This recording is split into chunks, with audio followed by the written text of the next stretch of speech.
Amém. Lucas 14, verso 25, a parábola acerca da providência diz: ora, ia com ele uma grande multidão, e voltando-se disse-lhe: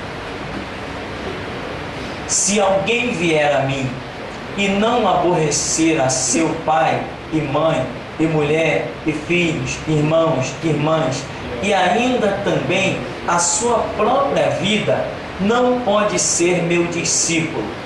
E qualquer que não levar a sua cruz e não vier após mim, não pode ser meu discípulo.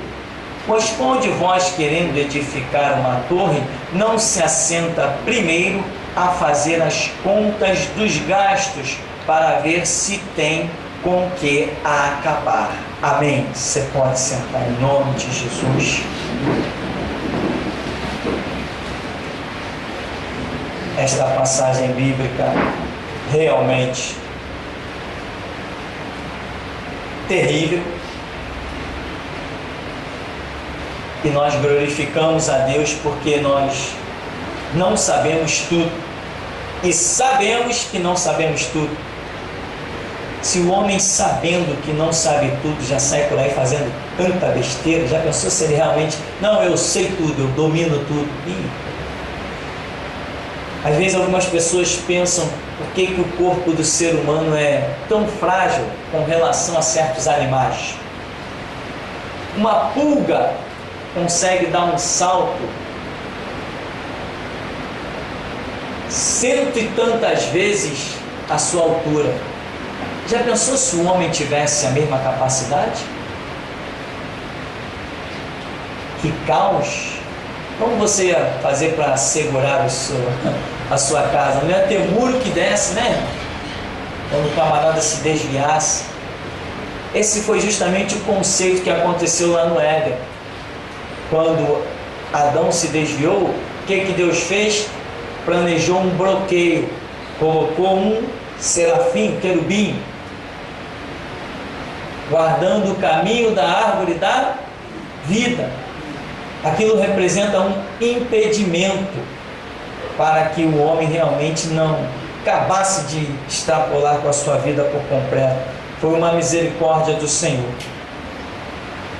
E aqui essa parábola, ela começa dizendo que ia com ele, com Jesus, uma grande multidão, e voltando-se disse: se alguém vier a mim e não aborrecer pai, mãe, mulher, filhos, irmãos, irmãs, e ainda também a sua própria vida, não pode ser meu discípulo.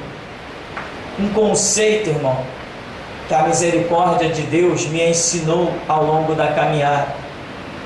Jesus é alguém que não está preocupado em agradar ninguém. Hoje o que mais você vê por aí são pastores preocupados em agradar. E eles não cumprem o propósito de Deus, porque nem sempre Jesus agradou. Particularmente eu enxergo que Jesus muito mais desagradou do que agradou. E aqui uma multidão está seguindo Jesus. Diz aqui, ia com ele uma grande multidão. Aí Jesus, quando vê essa multidão, é como se ele dissesse assim: peraí, tem gente demais atrás de mim. Aí ele diz assim: ó, se alguém quiser vir após mim, tem que aborrecer seu pai. Opa, metade já foi, metade já ficou pelo caminho. Tem que aborrecer sua mãe, e tem que aborrecer mulher, tem que aborrecer filhos, irmãos, irmãs. Quando sobrou um restinho, Jesus disse assim: tem mais, e ainda tem que aborrecer a sua própria vida. Tem que se aborrecer a si mesmo, porque senão não pode ser meu discípulo. O conceito do cristianismo é ou não é altíssimo, terrível, e já há alguns anos eu tenho declarado: evangelho não é para qualquer um. Uma vez eu descobri o telefone de um camarada, encontrei com alguém, falei: e como é que vai fulano? Ah, eu tenho o telefone dele. Eu falei: poxa, daí eu vou ligar para ele. Liguei para o fulano, um crente. E aí, irmão, como é que está? Não, eu estou procurando igreja. Imagina, depois de 5, 6 anos, depois de ter experiências, ouvir Deus, estou procurando igreja. Eu falei, meu irmão, andar com Jesus é uma guerra mesmo e você tem que vencê-la todo dia. Tem que vencer, irmão. É vencer ou vencer. Não aceite ser derrotado, porque maior é o que está em você. Aí ligo para o camarada, como é que está? Eu estou procurando igreja. Procurando igreja? Aí diz, porque eu estou procurando uma igreja, tipo assim, uma igreja família. Uma igreja, poxa, onde o pastor me conheça a minha esposa, conheça os meus filhos. Eu não quero uma igreja que eu sento lá, como essas igrejas que eu sento lá no meio do povo e o pastor nem sabe quem sou eu. Poxa, meu irmão, procurando uma igreja dessa, família, com bajulação, como que esse camarada estava sem igreja? Se o que mais tem por aí é isso. E acredite você, ele veio com a família dele fazer a visita aqui. E o papo que eu dei a ele é um papo normal no final do culto. E aí, irmão, a paz do Senhor, como é que tá? Aquele papo, botamos aquelas fofocas santas em dia. Como é que foi fulano? Tem visto isso? Tem visto aquilo? Acabou, veio, foi-se e nunca mais. Que papo é esse de igreja família, meu irmão? Vê se Jesus se preocupou com isso. Tem que aborrecer papai, mamãe, mulher. Não, eu sabia. Não, Jesus tinha dito, deixará o homem seu pai, sua mãe, vai se unir à sua mulher. Misericórdia. Agora Jesus está tão terrível que ele diz, até a mulher eu estou desprezando.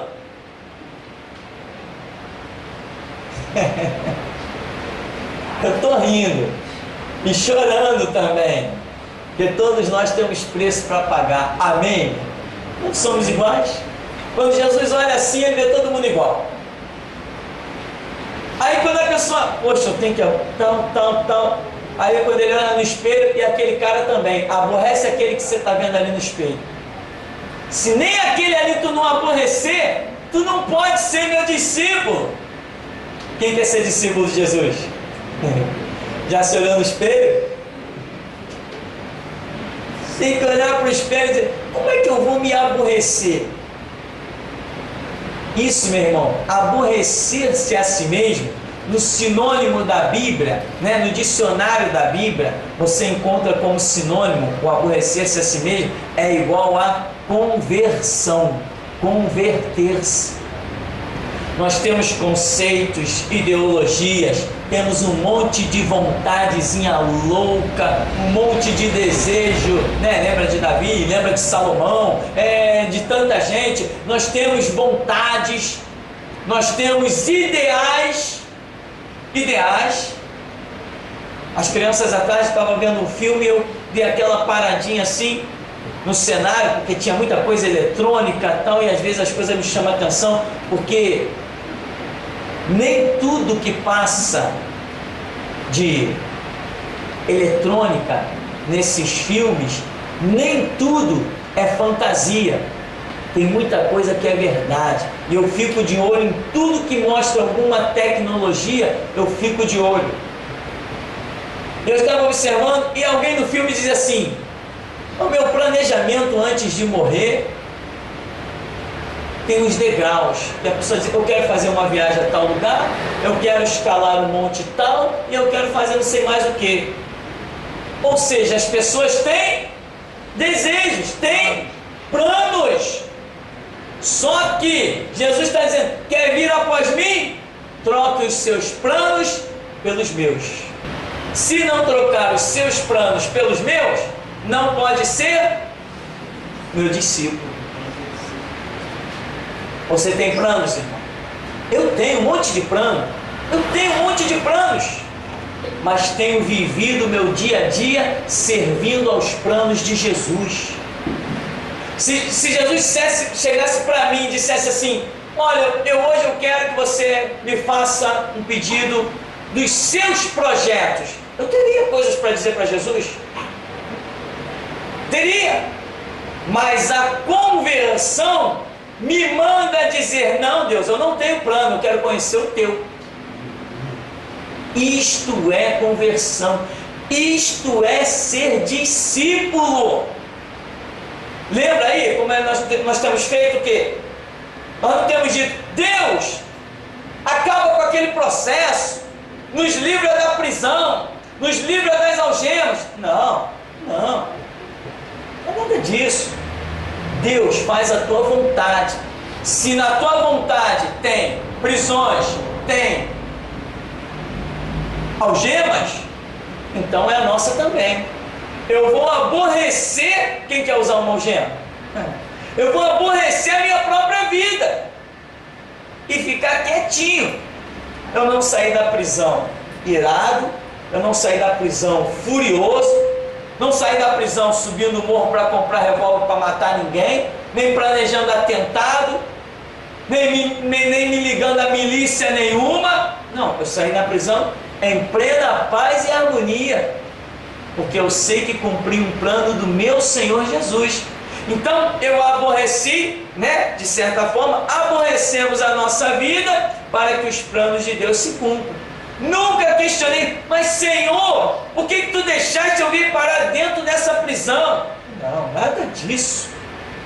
Seja feita a sua vontade, assim na terra como no céu. Amém? Então aqui está dizendo: aborrece. E terrível isso aqui é porque pai, mãe, mulher, filhos, só pensar em filhos já dói, né, irmão? Irmãos, irmã, isso aqui é aquilo que gira a sua volta, é aquilo que está mais perto de você. Jesus está dizendo: aborrece o teu vizinho, aborrece o teu patrão, gente que você não tem vínculo nenhum, gente que não vai te custar nada, Tu está numa empresa, te encheu as medidas, me dá minhas contas aí, estou indo para outra.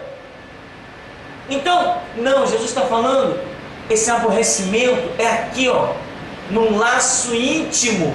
E ele falou: e se não for assim, é ilusão, não é meu discípulo.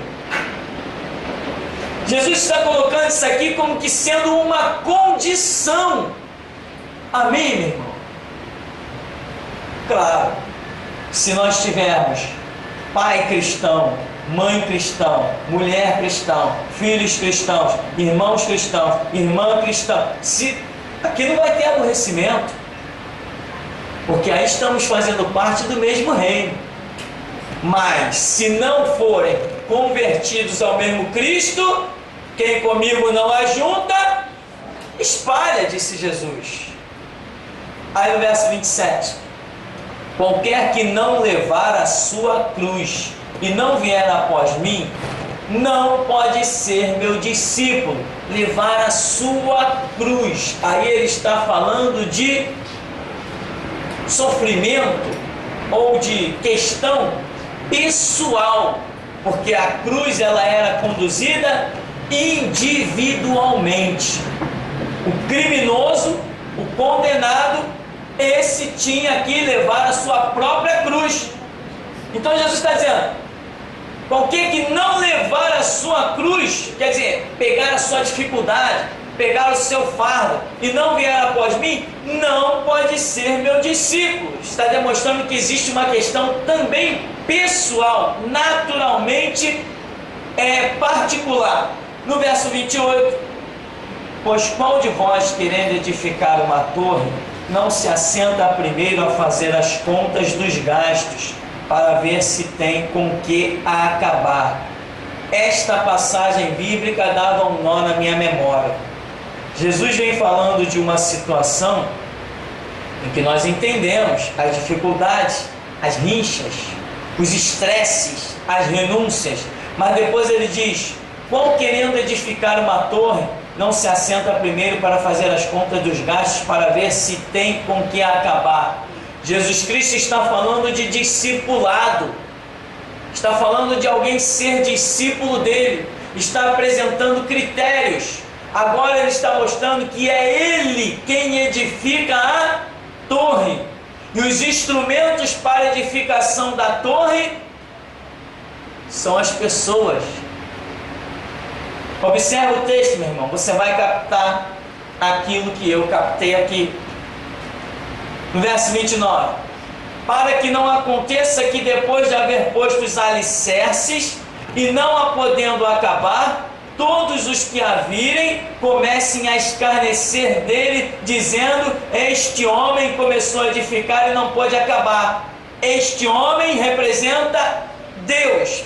Essa torre representa a obra de Deus. Aliás, que a Bíblia diz que torre forte é o nome do Senhor. Os alicerces desta obra são os homens, né? Diz no verso 29, para que não tenha depois de haver posto os alicerces. Os alicerces da obra, os alicerces da torre são homens que fazem transparecer o nome e a glória de Deus. Jesus está dizendo: eu me assento, eu faço as contas, eu realizo a separação, a seleção de cada um, eu chamo cada um para a obra e vejo que vai dar certo. E se alguém não cumprir o propósito, renunciando tudo, eu não vou ficar chupando o dedo, não. Alguém vai pagar esse preço. Observa. Para que não aconteça depois de haver posto os alicerces. Quem são os alicerces? Eu e você. Ele nos colocou como alicerce. Somos inabaláveis. Maior é o que está em nós do que o que está no mundo. Operando ele, ninguém impedirá. Maiores são os que estão conosco do que os que estão com os inimigos. Nós somos o alicerce para edificar a torre, que é o nome forte do Senhor, fazendo notório o seu nome sobre a terra. E ele diz: eu já vi tudo e vi que posso acabar a minha obra, posso realizá-la. Agora, se isso der uma zebra, se isso não der certo, os inimigos vão escarnecer do projetista, né? Do engenheiro dessa obra. Ou seja, meu irmão, se eu e você fracassar, o diabo vai pegar o primeiro cometa e vai lá na cara de Deus rir dele.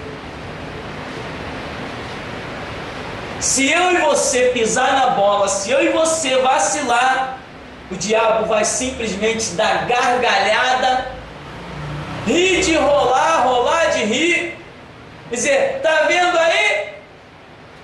Mais um, eu venci. Jesus está dizendo: eu tenho um projeto, eu vou edificar uma torre, eu já esquadrinhei os alicerces, eu já preparei a minha igreja e as portas do inferno não vão prevalecer contra ela. Haja o que houver, venha o que vier. Está tudo preparado. Agora, se alguém vacila, o que vão dizer? Esse pobre coitado desse Jesus aí não soube planejar nada. Os alicerces dele vacilaram, as ferragens dele foi tudo para o beleléu. Ele é um pobre coitado, vamos zombar e escarnecer dele. Irmão, o investimento de Deus é grande. E nós, para estarmos firmes nesse investimento, temos que renunciar coisas. Acredite nisto com todas as suas forças. Evangelho sempre pede renúncia. Ministério sempre pede renúncia. Toda obra que Deus tem a realizar nas nossas vidas pode ficar de orelha em pé, que a qualquer momento vem uma renúncia pela frente. Aqui diz, no verso 30, este homem começou a edificar, não pôde acabar. 31, ou qual é o rei que, indo à guerra, a pelejar contra outro rei, não se assenta primeiro a tomar conselho sobre se com 10.000 pode sair ao encontro do que vem contra ele com 20.000. Esse texto é interessante, porque Jesus poderia ter simplesmente dito o seguinte: qual é o rei que indo à guerra não toma conselho se com 10.000 pode ir à guerra? Ele poderia simplesmente dizer isso. Se com 10.000 pode ir à guerra, mas ele especifica o número dos inimigos, muito maiores, o dobro. Se com 10.000 pode ir à guerra contra 20.000. Isso não é um retrato da igreja? Isso é um retrato da igreja. O mundo, maciçamente, sempre foi maioria em número, naturalmente falando, do que a igreja. E Jesus está dizendo justamente isso aqui. Em outras palavras, eu sou o rei que estou fazendo guerra, porque ele diz, eu edifico a minha igreja contra as portas do inferno. Ele está edificando o seu reino contra outro reino, né? E o diabo é chamado até por Paulo de Deus deste século, e por Cristo é chamado de príncipe deste mundo. Então o diabo tem um reino, pode ser chamado também lá no reino dele de rei. Jesus está dizendo, eu vim fazer guerra, mas antes eu tomo conselho se realmente eu posso vencer essa guerra. 32, de outra maneira, estando outro ainda longe, manda embaixadores e pede condições de paz. Mas já vimos que Jesus Cristo nunca fez isso. E entendemos pela Bíblia que a sua soberania e o seu poder nunca farão isto. Ele nunca pede acordo de paz. Ele sempre exige rendição. Isso nós já sabemos na Escritura. Jesus nunca pede acordo de paz. Ele sempre exige rendição. Porque então ele viu que ele se preparou para a guerra, ele preparou os seus alicerces, ele contou os seus soldados, e agora ele diz, vamos para a guerra, porque eu já sei que eu vou vencer. Aqui estamos falando do chamado de Jesus, o que eu entendo, né? A providência, a provisão. Estamos falando do chamado de Jesus em organizar o seu exército, a sua igreja, entrar na batalha para sair triunfante. E a prova disso vem na sequência. Assim, pois, no verso 33, qualquer de vós que não renuncia a tudo quanto tem, não pode ser meu discípulo.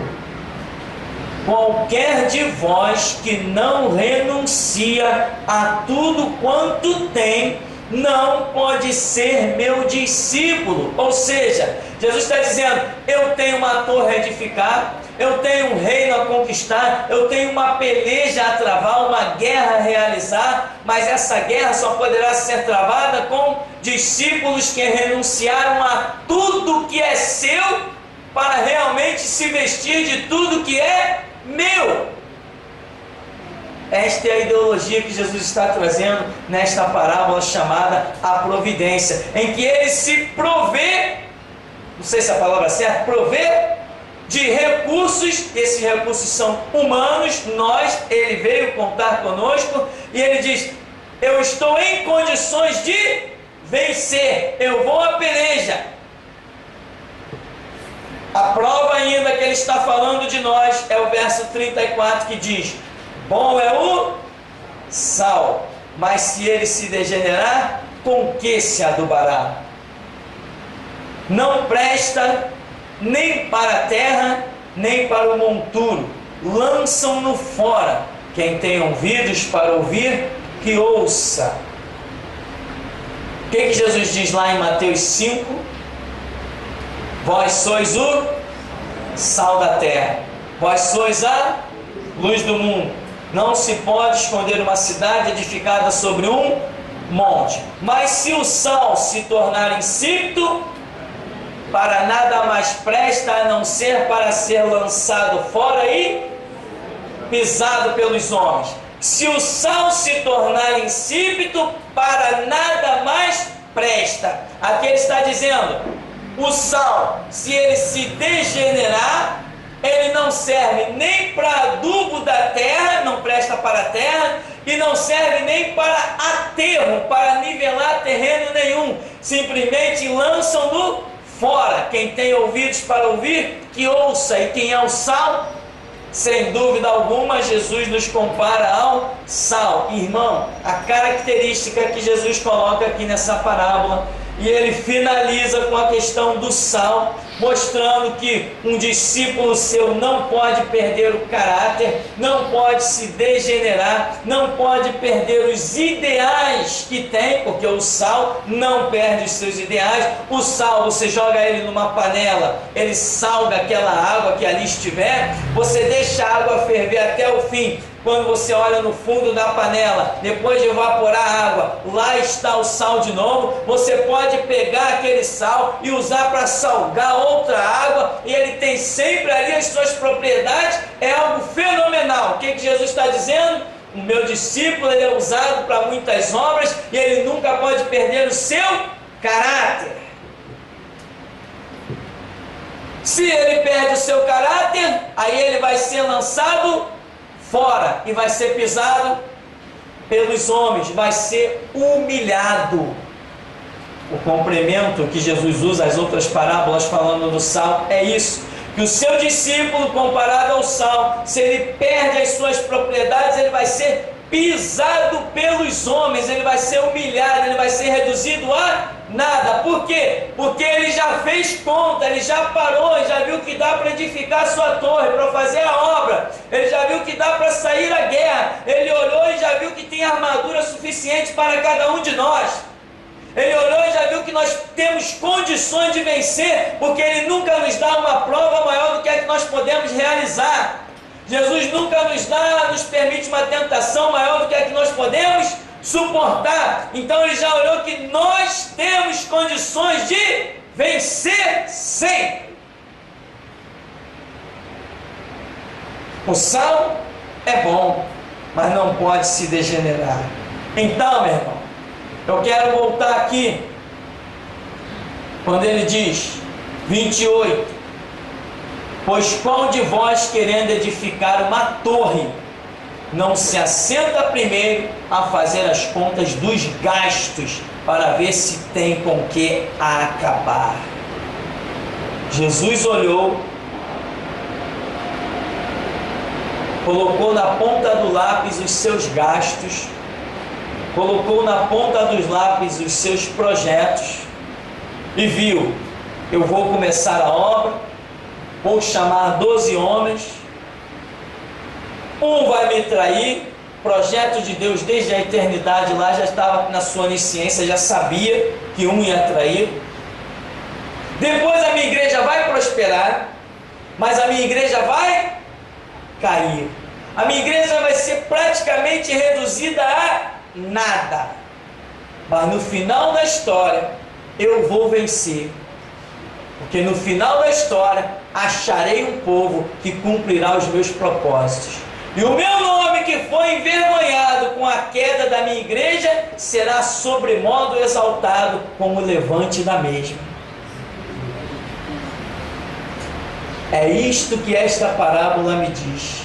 Jesus projetou a sua torre, Jesus projetou ir à guerra.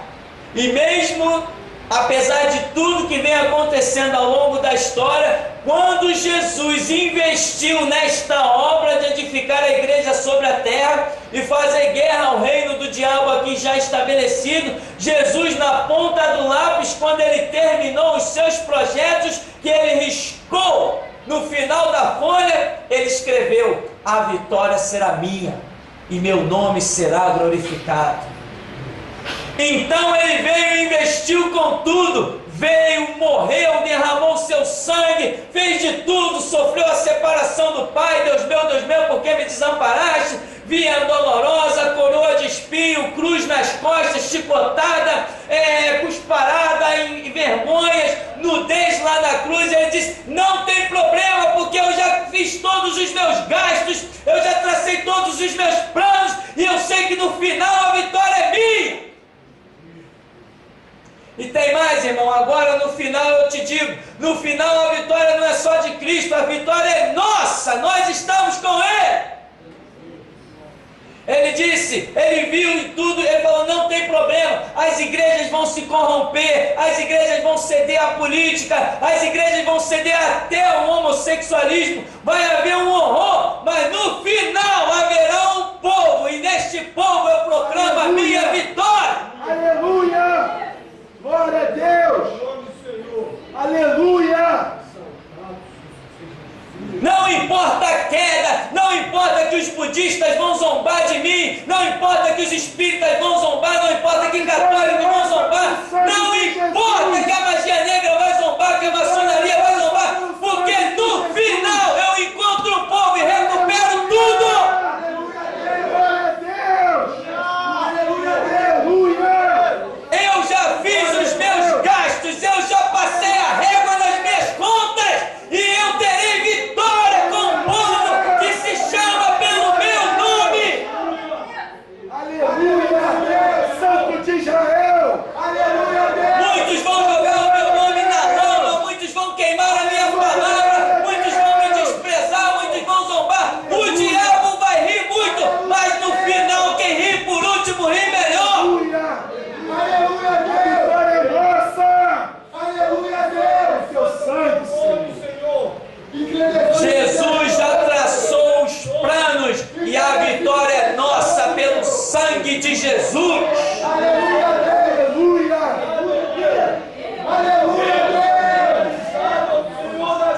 Exulta e canta, filha de Sião.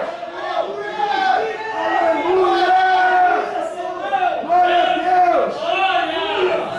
Aleluia, Deus! Aleluia! Jesus está devendo que vão pegar o meu cetro, vão fazer o meu cetro um capacho para as obras do diabo, vão usar o meu nome como vergonha, vão usar o meu nome como aliança, vão usar o meu nome como tapete, vão usar o meu nome como forma de enriquecimento, mas no final eu encontro o povo para purificar o meu nome.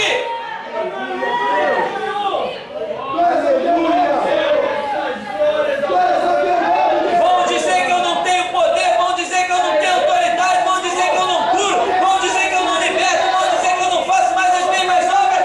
No final eu acho o povo para mostrar que eu sou o mesmo que de eternidade a eternidade, eu sou Deus. Glória, glória, glória!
posto os alicerces, e não podendo acabar, todos que viram começam a escarnecer dele, para que não aconteça que depois de haver posto os alicerces, fundamentos inabaláveis, esses que não quiseram olhar para pai, nem para mãe, nem para mulher, nem para filho, nem para irmãos, nem para irmãs, nem para a própria vida, eles são alicerces, e com eles eu edifico a minha igreja contra as portas do inferno.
Até aqui estamos de pé, Senhor. Aleluia, aleluia. Que nos gastos que tu fizeste para esta obra, Senhor, e nas investidas que tu fizeste para esta obra, Senhor, que nos alicerces, ó Deus, que tu projetaste para esta obra, estejamos nós enquadrados, Deus, e contados como aqueles que ficaram de pé até o fim, Senhor. Porque não queremos ser, ó Deus, dos que retrocedem, mas sim, ó Deus, dos que permanecem de pé para a conservação da alma. Porque até aqui, ó Deus, nos ajudou, Senhor. Eis a nossa confissão, Deus. A tua palavra é soberana. E 2010 vai pegar fogo, Senhor. 2010 vai pegar fogo, Deus. Mas eu quero porção dobrada, Deus.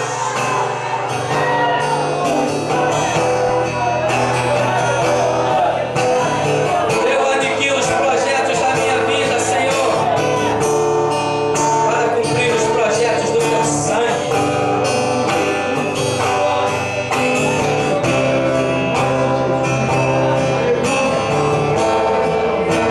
Dirige-nos, nos deixa ouvir e conhecer o som da tua voz, nos deixa enxergar as marcas dos teus pés.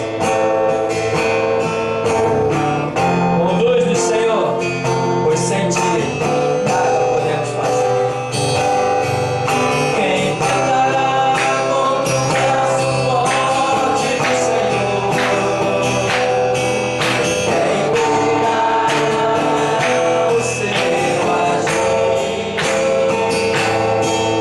Quem poderá nos resistir?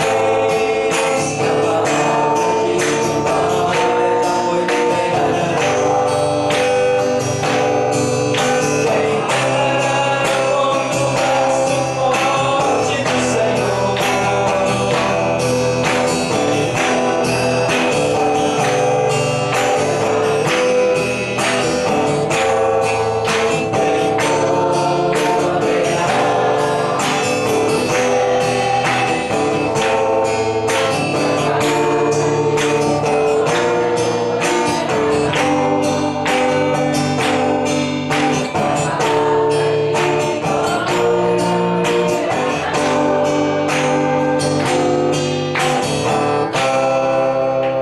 Deus vive todo-poderoso, nós te glorificamos, ó Deus. E te pedimos sim, porção dobrada, Deus, para que os teus propósitos em nós, por nós e através de nós sejam cumpridos. Que sejamos o sal que não perde, ó Deus, as suas propriedades, para que teu nome santo seja glorificado. Aleluia. É o que te pedimos como tributo eterno. Aleluia. Que o nosso viver seja para a honra e glória do teu santo nome. Assim, leva o teu povo na tua graça, na tua paz, debaixo das tuas onipotentes asas. Pois a Escritura revela o Senhor a nós como grande El Shaddai, aquele que abriga debaixo das suas asas. Assim recebe a honra, Jesus, a glória, o louvor e a adoração. Aleluia, Deus. Dá-nos sabedoria, Deus, para contar-nos os nossos dias de tal maneira que o Senhor cresça e nós diminuamos. Isso te pedimos. Despede o teu povo na tua graça, na tua paz. A graça do Senhor Jesus, o nosso Salvador, o grande amor de Deus, nosso Pai, as preciosas consolações, a comunhão do Espírito Santo de Deus, seja na vida de todos aqueles que verdadeiramente querem até o fim cumprir os propósitos de Jesus Cristo. Os que assim desejam, declaram: amém. Pois a vitória é nossa. Amém. Vamos em paz em nome de Jesus.